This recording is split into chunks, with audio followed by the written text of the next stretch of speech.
ते शायर कहंदा है कदी उठदी सी कदे बहंदी सी और डिगदी डैंदी रहंदी सी ओनू कोई ना कोल बिठांदा सी ओनू कोई ना नाल रलांदा सी ओंदी लंघदी किवें दिहाड़ी सी ओदी डाची सब तो माड़ी सी उस डाची दी जड़ी माई सी ओदा नाम हलीमा दाई सी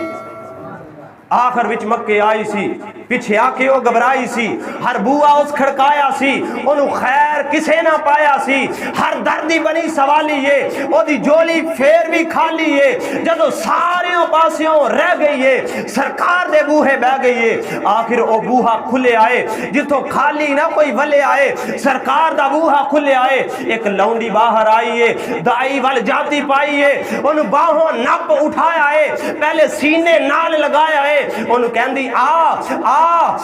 तेनू मैं नाल ले जावा मैं एक नूरी मुख विखावा मैं साडे वेड़े ओ चन चढ़िया है जिदा चन भी कलमा पढ़िया है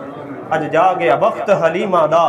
मिलिया लजपाल यतीमा दा पई लोरी आप सुनांदी है नाले सदके वारी जांदी है बनी साध दियां जो दाइयां ने चल कोल हलीमा आईयां ने सब पुछन तू बारांदी नहीं सानू शक्ल विखांदी नहीं किथों खानी है किथों पीनी है बोली है हलीमा दाइयां नु खैरियत पुछन आईयां नु ना मैं बाहर आनी हां ना तानू शक्ल विखानी हां जांदी नहीं मैं किसे भी पासे बस वेड़े विच गुम लैनी हां जन मैनू भुख लग जांदी है सरकार दा मुंह चुम लैनी।